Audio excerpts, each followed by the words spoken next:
everybody told, oh, if you travel alone, you're never alone. And I thought always, yeah, and what if I'm the only one or the first one who's really alone? And then, yeah, the first night by herself was immediately like, oh, there's someone sitting in the restaurant also by herself. You start to chat, and eventually you see that you're moving your plate to her table. And I thought, oh, yeah, this is how it works.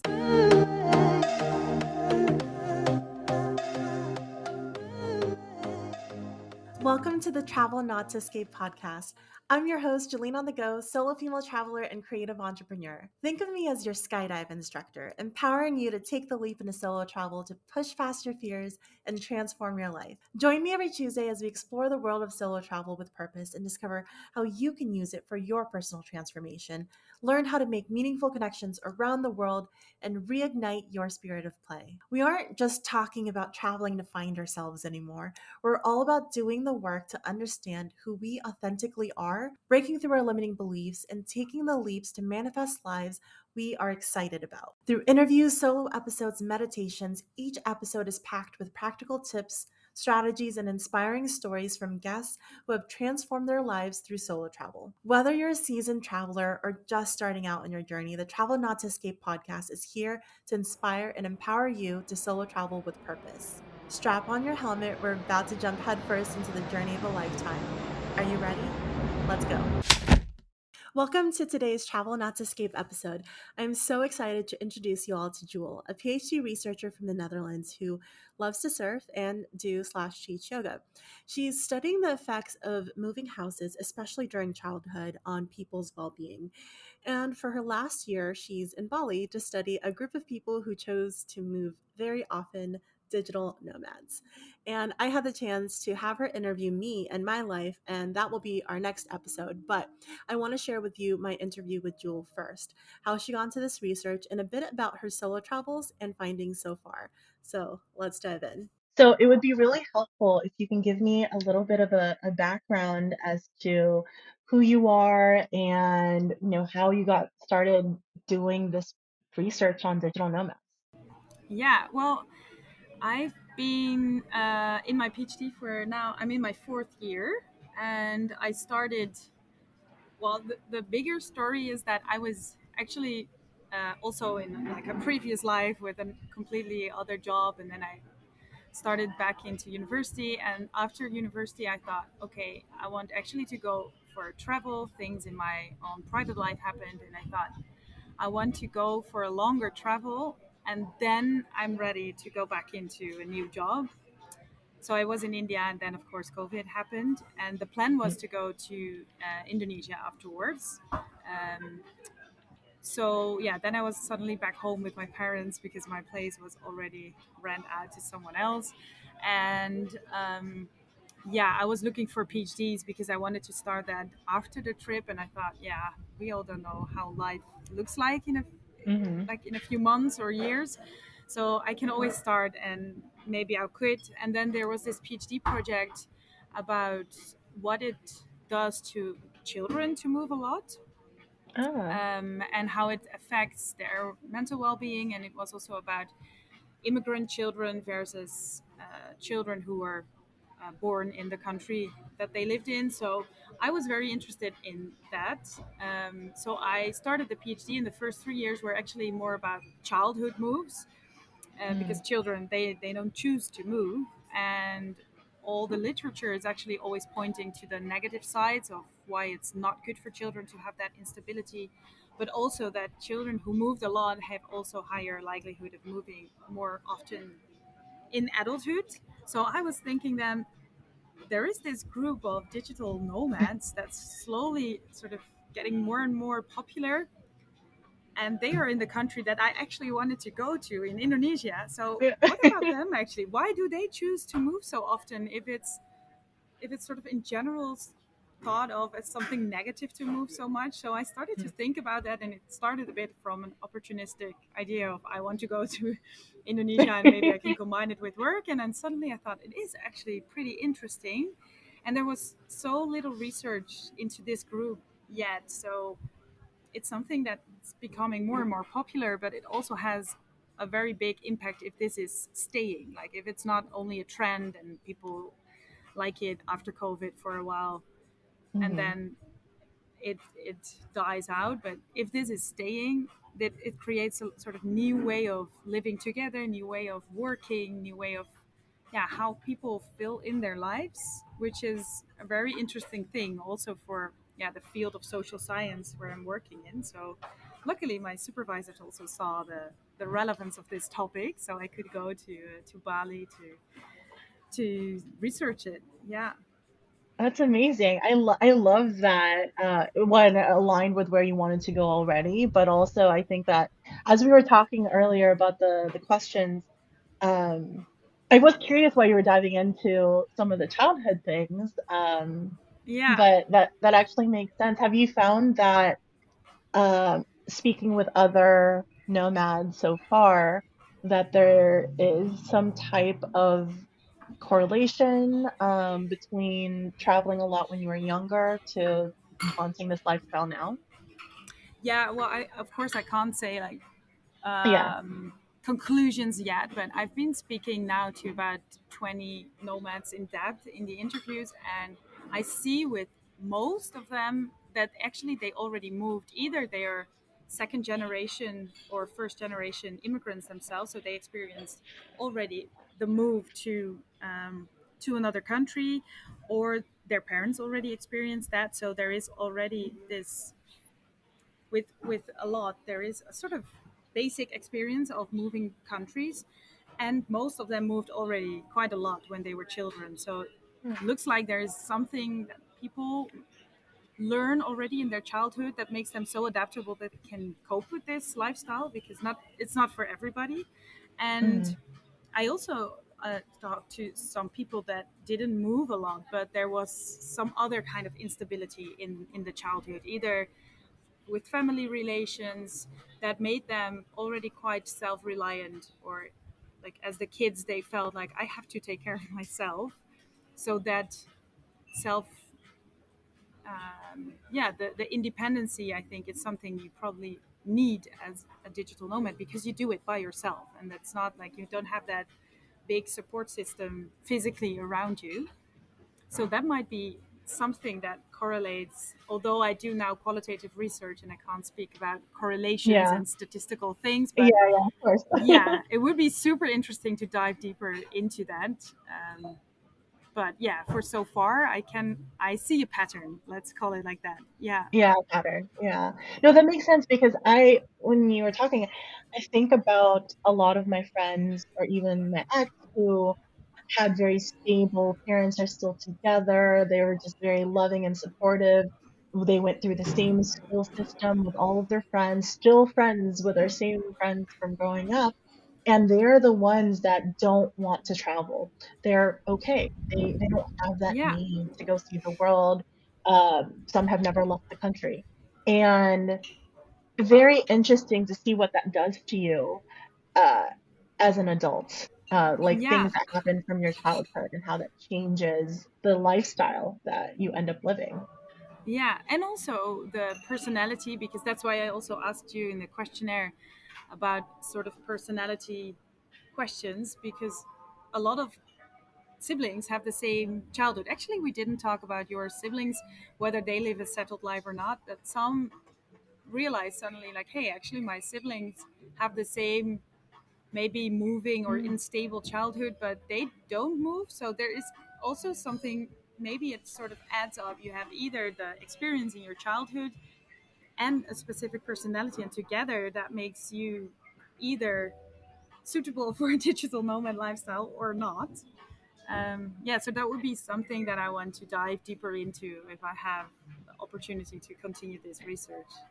Yeah, and I wonder too if it means like what type of sibling you are, like what age, if you're the youngest and you see your, because that's what happened for me is like my older siblings lived lives that were within the same pattern and cycle that I saw didn't work for my Mm-hmm. mom, and they repeated those patterns, and so I saw that and was like, no, I don't want that. And so that pushed Yeah, me towards this yeah, lifestyle. So I wonder if there's also something there with um, what, which age they are, and if they're the younger yeah, versus the older, and how that yeah. impacts it And as to well. answer these kind of questions, we need actually bigger bigger samples, bigger data sets. So it would be super nice to have eventually sort of questionnaire going around all nomads and everybody's filling it in, and you can also keep track of people, like where are you actually in 2 years. You said, oh, in Hmm. 2 years I'm still traveling because this is what I want. Maybe some people actually quit, and why did they quit, and Yeah. is then a specific type of people that can, for them it's sustainable, they can survive this lifestyle for their entire lives. And maybe for some they tried it but it didn't work. So I would also be super interesting for who does it work and for who it doesn't work.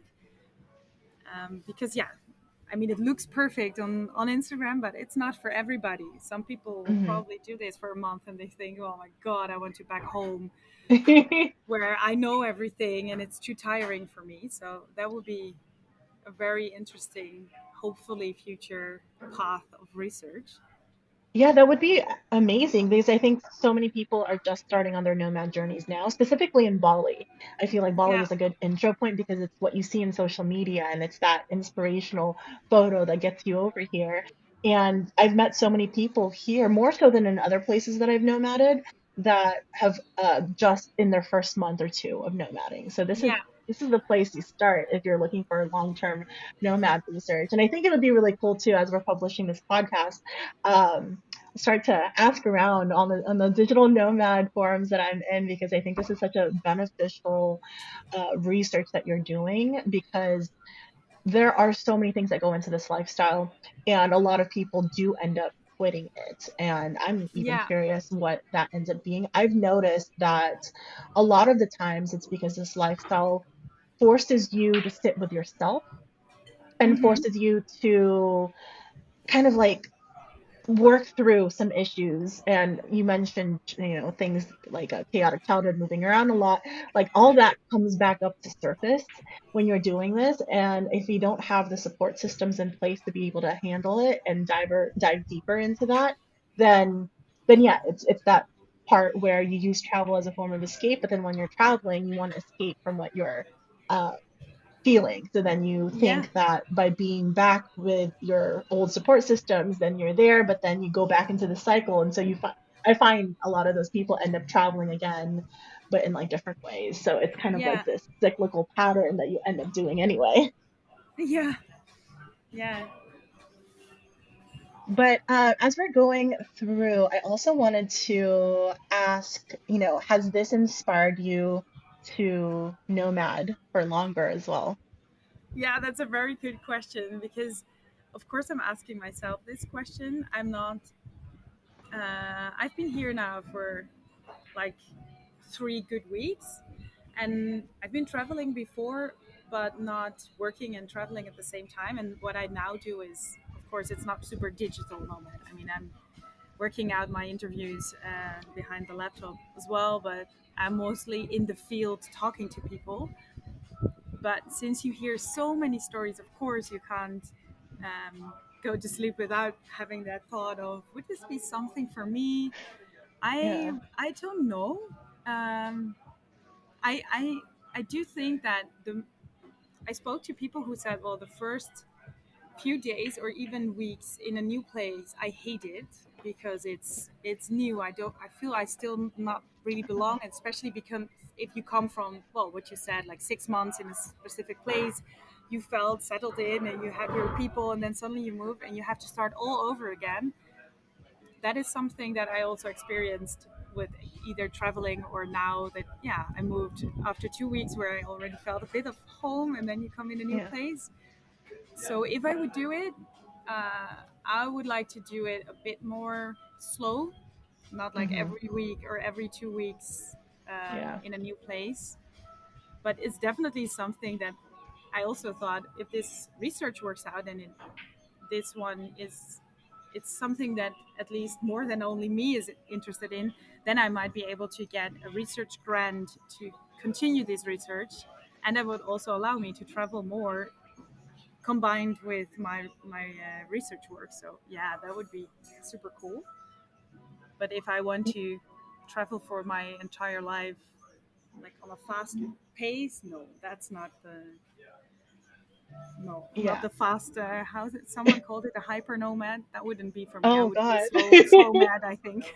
Slow mat, yeah, slow mat is the Yeah, way to go. Because as yeah, we talked about, like, yeah, you have to start all over again. For me, I actually love starting all over again because there's that magic of who do I get to meet? What adventures do I get yeah, to go on?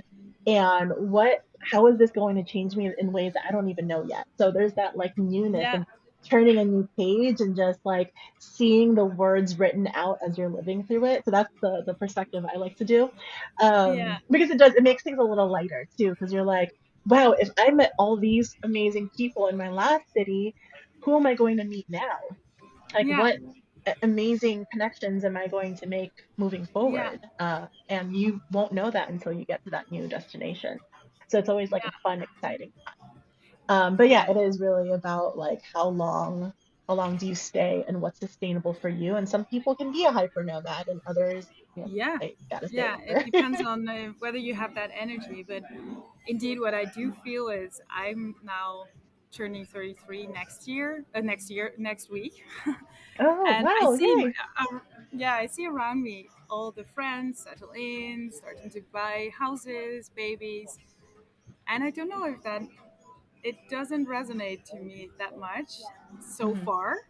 I felt like, oh God, do we really need to buy houses? I just don't want to have Yeah. that sort of one fixed point and then I will be stuck there. So the feeling of that freedom that everybody is talking about, yeah, that's something that is really appealing. Yeah. And I think that like no matter what like path anyone is on, that's going to be like very specific to them. So if for them, buying a house, having kids right away is what's going to fulfill them. I think as long as people are making these choices intentionally, then like you Yeah, can't really compare your path to anyone else. It's just no, where are you on? What are the decisions in like life that you want to go down? And so, yeah, I mean, there's a lot of people living like the more settled lives, but yeah. if it's not for you, it's not for you. Yeah. Yeah, because I also have a friend and she said, yeah, on the one hand, I feel like jealous of, oh, wow, it's so cool that you can go to Bali and work there. On the other hand, I feel so happy that I don't need to do that because it's just not something for her. She likes to have her own place and Mm. her own house. And yeah, I think it's also can be idealized a lot. But yeah, what I already said, I think it's not something that everybody can cope with. At least, maybe not for the long term, maybe for short or. But yeah, yeah, it will probably sort of slowly crystallize whether this is something for me or not. Yeah, hopefully as you meet more nomads, um, they're not like dissuading you, I guess, from doing the lifestyle. Like, I feel like hopefully the general consensus is that it is a positive lifestyle. Um, but Yeah. yeah. What have been the most interested nomads in this research? Is there like a trend of the people that are like, yes, let's do this like interview together? Like, have they been more like men, women, a particular age range? As you mentioned, maybe like people that are immigrants.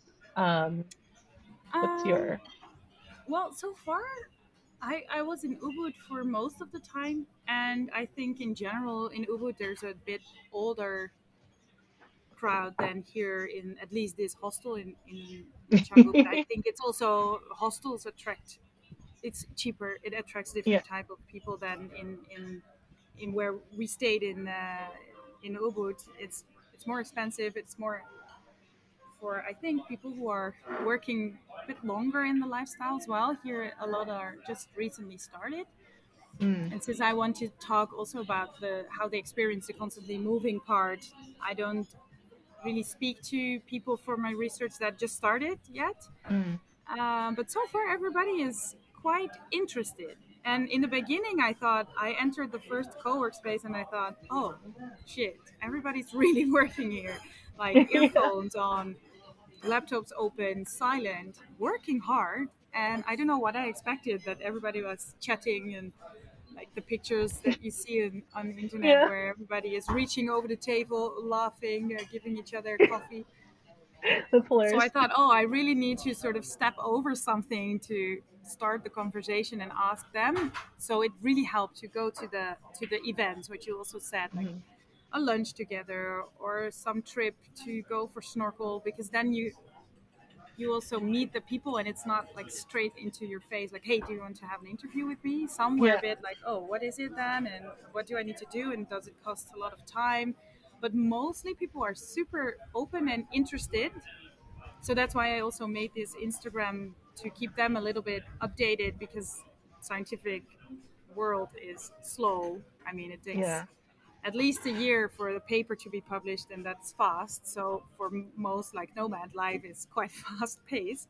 So I Yeah. thought I'd make an Instagram account already to, yeah, to keep them a little bit updated of what I find so far. It's not scientific language; it's just down to earth what I see so far. So yeah, so far everybody's quite uh, open. Yeah, Yeah, no, I love that because I think like ultimately research does benefit the group that it's researching because it just gives you more insights into the yeah, lifestyle and then like things yeah. to like avoid or work on. And yeah, I think Yeah, but I do think that people have to be personally triggered. The fact that I am here in person asking them after a little chat really makes the difference, I think, because a lot of people said, oh, yeah, you have to do the Facebook groups. And I thought, oh, is that still a thing? Well, apparently in the Nomad world, in Facebook the groups normal. are still quite useful. So I thought, Yeah. okay, I'll. It was a nice experiment because I thought, let's post the truth, like the honest story. Hey, I'm a researcher. I'm doing research into your lifestyle. So whoever is in Bali at the moment and who likes to have a coffee and a talk, or who wants to fill out like this 15-minute questionnaire, would be super helpful. And within one day, it was like one like, no comments. And then I thought, okay, this doesn't work. Let's do it the way that other nomads do it. So, hey, Mhm. I'm Juul. I'm in Bali for so long. I like surfing. I like yoga. Who wants to connect? And then two pictures. And suddenly, like, there was a lot of Yeah. response. So I thought it's interesting to see that although everyone in person is super interested and thinks, wow, this is so cool that you do this. And it's actually also very important that there's more knowledge about us, if it's on a distance and people feel that distance, then they are not like not really into it. They won't spend time on filling out a questionnaire so far. So I have to find a way to I think to approach the bigger community, because if I keep on asking everybody personally, then I won't end up with a lot of or questionnaires. For example, if I want to have that, should be, I don't know, something bigger, a community um, owner, or how you say that, like someone who's Yeah, the managing a admin. community, or yeah, the admins, they should reach out, because probably, yeah, who am I to ask people to fill out a questionnaire? That didn't really work. So if you Yeah. have tips for that, then or get influencers in on board, like people who are having 15,000 followers and they are enthusiastic and they say, well, it's important, guys, that we take 15 minutes to fill out a questionnaire, because it can also help us creating policy that's benefiting us, or inform our employers. For some, they do have employers, that it, like how we want to live our lifestyles, can be super helpful. But so far, I need help from others to do that. So I have to think about strategies to get deeper into this. Yeah, no, for sure. Because it is. I think you have to lead with the connection point, especially with what you're doing, because yeah, on those Facebook groups, everyone's just curious about each other. And so if you drop in there like, oh, and I'm doing research on digital nomads, and here's the link, then like you're gonna get way more people that are curious because that feeds on that like human Yeah. curiosity versus like, oh, I have to do something for someone else I don't even know. Yeah, true. Yeah. And there's also So no incentive yet. Like, it's not, oh, if you fill out this questionnaire, you can be in the raffle for winning a new iPad. Maybe yeah, people yeah, will do it exactly. then. But so far, there's no money in my project yet to do these things. So it's more like, yeah, you have Yeah. to, people have to be willing to do this just because they want to contribute to something. Hmm. And indeed, that works more if you know the person, and then there's a sort of, Yeah. yeah, I would like to do that for you because I know you. Yeah. Yeah. I think I'm doing something similar with this podcast. Um, I am having to find guests for the podcast, and it's like an hour long recording. And I found that when you focus on the value that they're getting, like to share their story, to help other people, like people are so on board. I have like 30 Hmm. people that want to be guests on this podcast, and I just launched it. But it's because they're like, yeah, I stand behind the mission that you have of Yeah. helping other women, transform their life, and like I want to share my own personal transformation. I think it would be fun.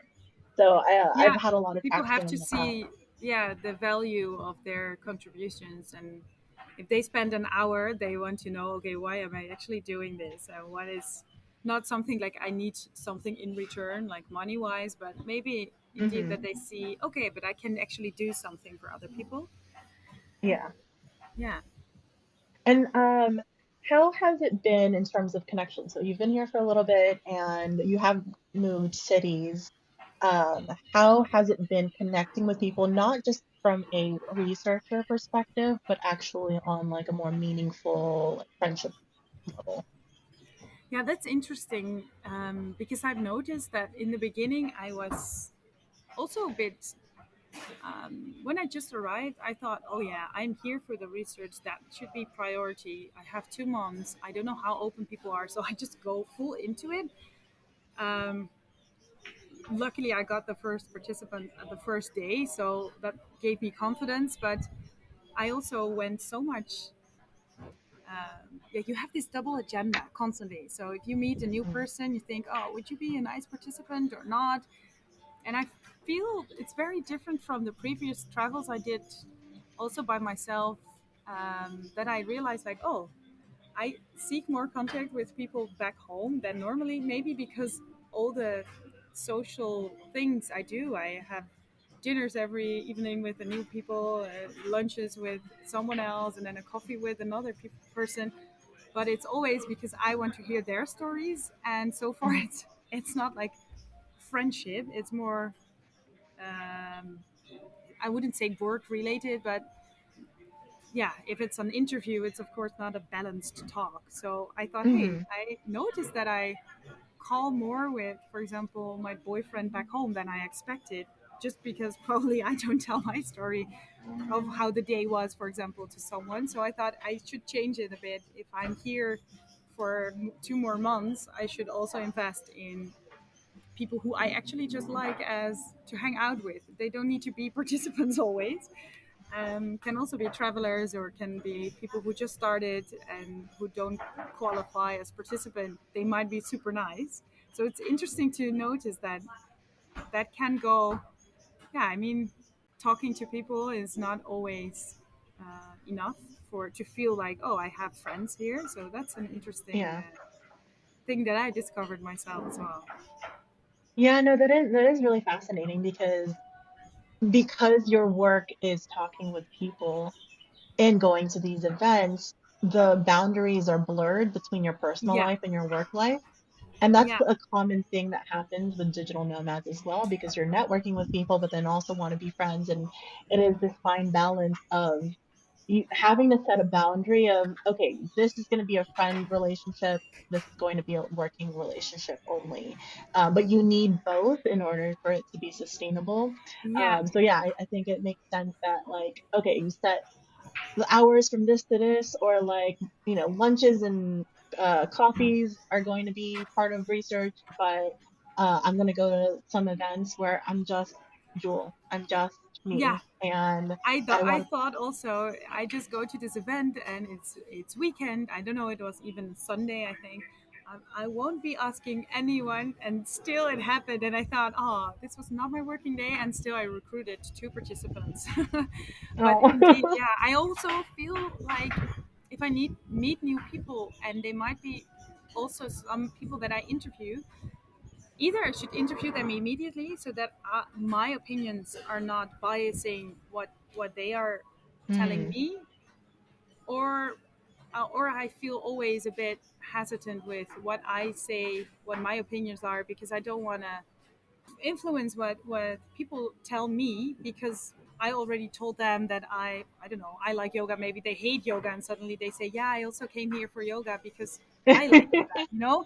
So Yeah. it's, yeah, if you are on the friendship level, you share different things than when you are on the researchers level. And for me, it's very important that people are as honest with me as possible to tell the true story. Hmm. So yeah, if they try to be nice or friendly because they know what my opinions are, it doesn't work anymore. So yeah, it's a thing indeed, a balance that I have to search for. Maybe I accept that in the first few weeks the interviews are number one, and then I have enough interviews and I can work the second month as like honest nomad without being undercover always. Yeah, Yeah, yeah, exactly. It's like you have to turn that side of you off so that you can yeah, also make it a sustainable, like, because if you want to do this for longer term and past this particular research and make it a longer form research, then yeah, it's like how you're gonna burn yourself out if you're yeah. And constantly. that already happened a bit in like the first 2 weeks. I thought, yeah, it would also be actually nice to have dinner with the same person again and not again this new story. But there was also a little voice in my head that said, yeah, but if you do,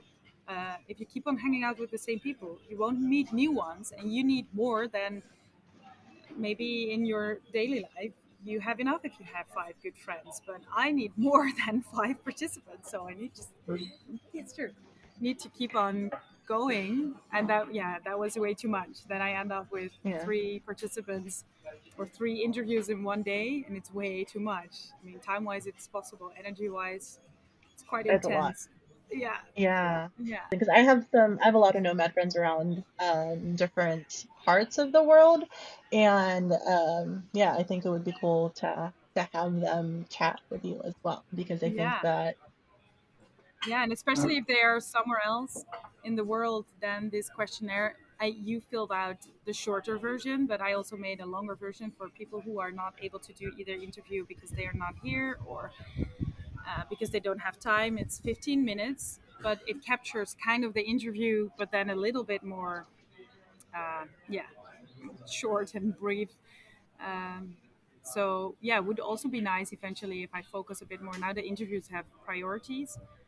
Mhm. Um, but if I have enough interviews, I can also focus more on spreading that questionnaire to as many people as possible. And then it doesn't matter if they just started or if they are in Australia or in Medellin, then it's just Mhm. nice to have as much input as possible. Yeah. So shifting from the research a bit, I'm curious what your experience is on solo traveling in general. Like you mentioned you traveled in the past before. So did you do some extensive solo travel prior to this trip? Not super long, but I've been to Costa Rica for a month or so. But that was back in pre-COVID, Hmm. 2018, I think. That was the first like real solo travel. I think I'm a bit of a, I don't know how you say it, but maybe delayed decisions, because I was always in, when I was younger and people did the solo travel backpacking period, I was fully into, I went to dance academy, so everything was about the dance academy, and I couldn't take time off for for training or for longer travels. Um, so I think I sort of put it on hold, and then when I finished, I went to Costa Rica, and I was going for the longer one when I went to India first, and then COVID hit. So Yeah. actually, I've been only doing these two that were like longer than a month. Um, so yeah, I'm very open to it, but it's still not like a super experienced long-term solo traveler. What was when you went to Costa Rica, what was the reason you went before? Like what pushed you to do that trip? Yeah, it's a good question. I ask everybody in my research, and it's actually quite hard to remember. But I felt a bit like I also want to see if I can do it, maybe, because Mhm. before I was always I don't know. I always like to think of my life as a sort of, it had two parts. Where one part I was a bit more someone who really wanted to know how what to expect. I didn't really like yeah, adventurous things, in the sense that if I didn't know what to expect, then will be more like an anxious feeling than excitement feeling. And it started to change a little bit, and I felt like I want to see if I can do it and just experience it, be fully by myself. So I was also then in a relationship, but I thought I just want to go alone. Hmm. And I ended up first going with a friend for the first short period, and then she left, and then I thought, yeah, now I'm finally Yeah. experiencing this by myself. And then, yeah, I still remember that this was the everybody told, oh, if you travel alone, you're never alone. And I thought always, yeah, and what if I'm the only one or the first one who's really Oh. alone? And then, yeah, the first night by yourself was immediately like, oh, there's someone sitting in the restaurant also by herself. You start to chat, and eventually you see that you're moving your plate to her table. And Yeah. I thought, oh yeah, this is how it works. And it's still what I experienced so far. Also here in the first few weeks, um, I thought, oh yeah, oh yeah, now it's I will have dinner by myself. No, I didn't have dinner by myself in the end. It just that never happens that you're really by yourself unless you choose for it, I think. Yeah.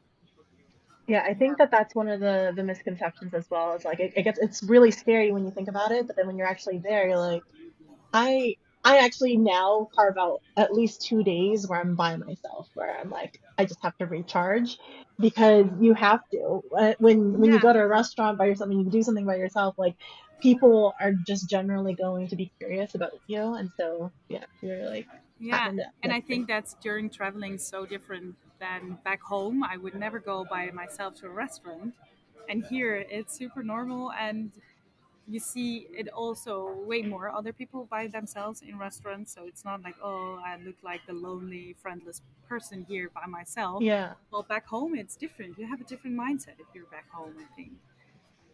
Yeah, do you think it's the mindset? Because that's actually one of the things that I want to help women with is like, how do you practice dining solo so by the time you go to a destination, it's not the first time you've been alone. So getting Yeah. comfortable with taking yourself out. And so what is it about being back at home that you wouldn't do that same thing? I think it is because it's connected to that place, like my the city where I live. I have associations with, that's what things that I do with friends, um, or I do things with my boyfriend, and it's just sort of the association that that is there. And also, yeah, if you're here, there is no, like, your friends are not here, your boyfriend in my case is not here, you're by yourself, so you look also differently to the place. I think more Mm, open, less with a sort of pre knowledge of, oh yeah, this is the place where we normally go with other people, and it's not needed maybe, because I wouldn't just think of going by myself to a restaurant, because it's more something that I do with other people, and then the restaurant is just um, yeah, you do it once every month maybe. And here, because there's no kitchen, I have to eat out every day, and yeah. like 3 times a day almost. So yeah, it all also forces you, because searching for someone 3 times a day to go out with you for dinner, it's also exhausting. And I know that Yeah. in the end I thought, oh, I just want to sit by myself now for Yeah. once, and no, I'm not going to talk to someone now to move my plate again. Yeah, yeah. There's something refreshing about that too, and I think it's empowering to be able to, like, if you want to try a new restaurant and you know that it's something that your friends or boyfriend might not want to go to, but you still really want Yeah. to go for the experience, like, I think it's so empowering to just go and Yeah. then tell them afterwards, like, oh, this is something that we could do together, but it's not like you're Yeah. limiting yourself on experiences because other people aren't there with Yeah, there is something interesting in solo or in traveling, I think, that things that you want to do at home but you don't do it because it's maybe odd, you never did that, people you. don't Hmm. expect it from you, you have already, people are, people you know and they know you, they have a specific expectation of how you respond. So if you suddenly say, well, no, I'm going by myself to a restaurant tonight and I don't want you to join, might be like, huh? Oh, is there something wrong? And when you travel, it's as if people sometimes tend to hold all their own wishes and desires for that moment that they can finally do things by themselves. Why? Well, I think, why can't we actually mix that? Like exactly what you said. Why can't we also be like connect more the persons that we are when we're completely by ourselves and the persons that we are when we are with our friends or family? That would be nice to connect it, because then people don't need to go and fly all over to the other side of the world to have the feeling that they can go out for dinner by themselves. Because if it's more like I want to do more things by myself, then you can also do that at home. You don't need to Mhm. go to Bali to do that. Yeah, it's that feeling of adventure and meeting someone new and learning something new that I think you can do in any city Yeah. because, oh, what city do you live in? I Or live in what's your base? Utrecht in the Utrecht. Netherlands. Yeah. Okay. Um, yeah, so it's like there's a lot of places like that our cities tourists go to. And Yeah. it's something that like if they were visiting, they would be eating by themselves and doing all these experiences. But when you're there, you're like, oh, I'm not doing it because I'm living this like more Yeah. local lifestyle. And yeah, I think that there's something beautiful in taking that traveler mindset and bringing it to any city that you go to, especially if it's your hometown, because then you can see your hometown in a different light as well. Yeah. You start to enjoy it a little bit more, I feel. Because I did that when I Yeah. was in California. I used to not love being in California because I felt like I was stuck there and I was just like, and then because I couldn't travel as much as I do now, I would bring that traveler mindset and start doing all the things I wanted to do that people visited that city to do that I just had never done. And then I met a bunch of other people that were more aligned to that person that I was when I was traveling, but I brought that now to the city that I was in because you Yeah. realize that there are those types of people everywhere you go, the people that you align with. It's just you might not be doing the same things that you love doing while you're traveling back home, so you're not surrounding yourself with those. Yeah. Yeah. And it's easy to get sort of stuck into a daily routine. Um, and sometimes you may actually not really like that daily routine anymore, but it's easier to get out of your routines if the complete environment is different, because there's Hmm. nothing that sucks you into that routine. And back home there is, of course. So that might also be why people like to just go for travel, to cut with routines that they build up. Hmm. Again, so yeah, to escape the life that they know Yeah. that they need to change, but it's Yeah. just easier to leave for a little bit and then deal with the day to day because then they are just like, oh, it's okay, I'm gonna leave anyway. Yeah. And it's like, no, but I fully believe you could be this one person and like just enjoy your life. I think if we have a lifespan of what, like around 70 some years, that's a long time. That's a long amount of time. Like you're turning 33, I'm Hmm. 34. Like we still have at least the same amount of years left, God Yeah. forbid, to like live again. And in that time span, do you want to be living a life that you created that makes you happy or one that you feel like other people created for you or things that you thought you should do because your friends are doing it and once you like take out the blinders, you start Yeah. seeing things a little bit more clearly. And you're like, yeah, I want to go eat by myself. I want to try this Yeah. restaurant. No one else is interested. I'm gonna go because if I don't go, then am I just never gonna go in my life? You know, Yeah. it's just Yeah. an interesting perspective once you start to take that traveler mindset back with you. Were there some challenges that you faced as a solo female traveler in Costa Rica, or just kind of as you've been traveling so far, and how did you overcome them?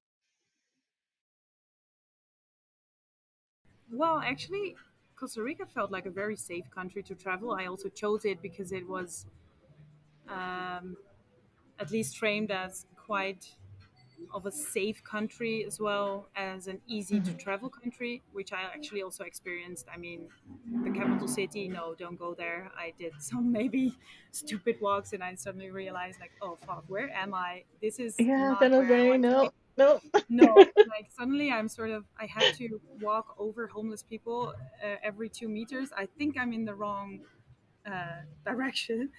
So these things, of course, and yeah, it's just, I think, shouldn't be naive. But Mhm. I'm also not super suspicious always. So sometimes I think also with like holidays before, I'm never the person that goes to the very typical holiday resort. So I was always going um, to the Eastern Europe countries when nobody went there yet, like Slovenia, Bosnia, Montenegro, and it was always super nice to also just think, okay, if someone is very friendly, I just want to believe that people are very friendly and not to think always, okay, be suspicious. There's probably something behind it. When I went to India by myself, I was warned quite a lot, either through personal warnings or blog warnings, travel blogs of people that said, "Well, don't be naive here because there's it's such a different culture, and as yeah, a white female solo traveler, you have to be Mhm. careful." But yeah, then I ended up in a yoga teacher training where everybody was super friendly, and I think the area there was also used to Western people a lot. And eventually, it was COVID, so it was completely empty. I saw the blue skies in New Delhi, so I think I didn't really experience India how it is normally. It was just Oh, empty wow. streets and empty airports. So I didn't really experience so far. So far, I'm actually very positive. I didn't Mhm. feel unsafe somewhere, or sometimes you have this like intuitive feeling of, man, I don't know if this person is the right person to go out for dinner with. And then I would Mhm. say just listen to that feeling because it probably tells you something.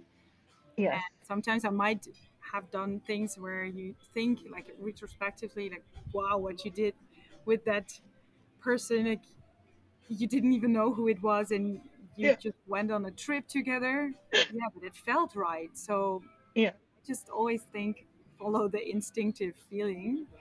Um, yeah, maybe I'm just very lucky so far. I was actually going to ask, like, for women that are considering traveling solo for the first time, but maybe a little bit hesitant, what advice would you give them? Would that be something similar of listening to your instincts? That's maybe one thing, but also accepting that it's not always fun, uh, Mm.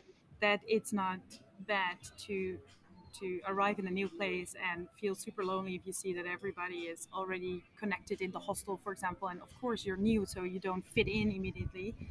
And it's not that you should be that person that immediately blends in with everybody. And um, the stories you hear is always the stories of, oh, I meet so many interesting people, but there is like this very short term before that moment that it might be a bit, oh, I feel very by myself, and I have to step over the fear maybe of talking to new people, and that is okay. So Mhm. I wouldn't say judge yourself for if you have like the first 2 days and you didn't speak to anyone yet, because you just have to sort of collect the courage to step towards people and to talk to them.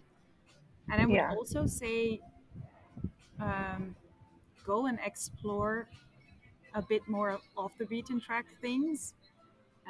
I see it here in Bali. It's so easy to just not connect in any way to actually to Bali, like to eat avocados on toast the entire day, Yeah. only speaking English, um, not interact with locals. And I always like to search for the local culture, so to eat the local food and to have Mhm. a talk with the guy behind the counter that is providing. Here they have this like the folded banana leaves with a little bit of rice, and that's where the Mhm. locals are queuing up for, and not for the avocados on toast. And that is what I really Yeah. like. And if your goal is to meet new cultures and to see more of the world, then I would also say that, yeah, then go out of your comfort zone here and there. Not always, of course. It's not bad to sometimes crave something familiar, Mhm. but also to try the local things, the local way of how they drink their coffees, Yeah. the local, yeah, the little pathways that you might see somewhere in between the rice fields. Just go there and explore. Yeah, I love that. I think that's great advice that it's not always going to be like super social fun times. And the Mm-hmm. first 2 days, I like to reframe. I do a lot of reframes. So I like to reframe the first 2 days as like right before the magic happens, and scheduling things the Yeah. first 2 days that are just for you. So as soon as I land, I'm like, this is about me getting massage time. That is not Yeah. about me trying to be social. It's me getting a massage and regrounding, or taking myself out to a restaurant that I was looking at and eyeing, and I'm like, oh, I'm going to take myself out to a nice restaurant. And what happens when you have your own plans the first couple of days, especially things that you already want to do, it's easier to invite other people to it. So if you Mm-hmm. already have like a massage, you're gonna get your nails done, you're gonna go to a dinner to a restaurant that's popular, and then maybe do a tour the next day. When you are at that hostel, your connection point or talking point could be like, oh, what have you been up to? I have this and this planned. I just got here. So instead of being like, hi, this is me, Angeline, it's more like, these are the cool things we can do together. Are you Yeah. down?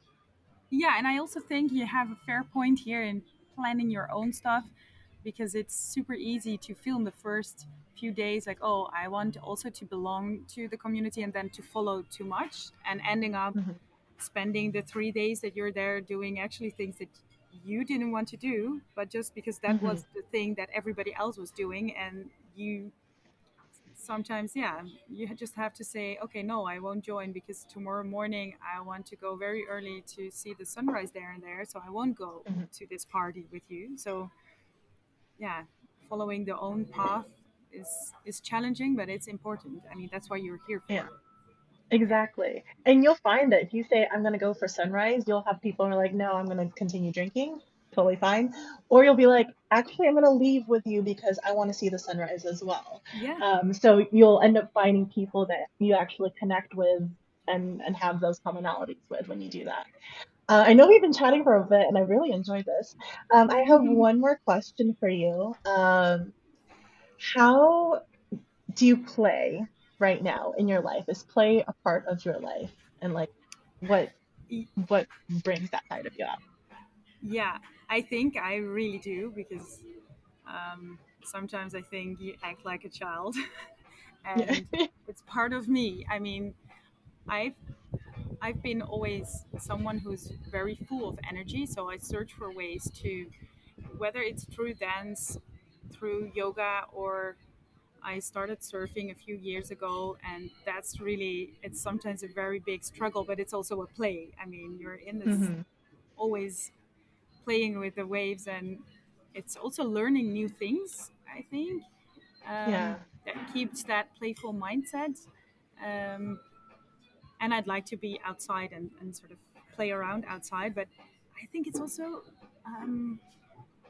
I had once that I went on a trekking in the mountains with a group, and I thought, okay, maybe try to be now this time just not the hyperactive kid always, just maybe back off a little bit, just because I was afraid that I was the person that was too much or too much present always. And I thought, okay, maybe try to be a bit more a calmer person, and it just doesn't work because it's not No. me. If I see a big Yeah. rock, I just want to jump on it and jump off. It's just happening. Yeah.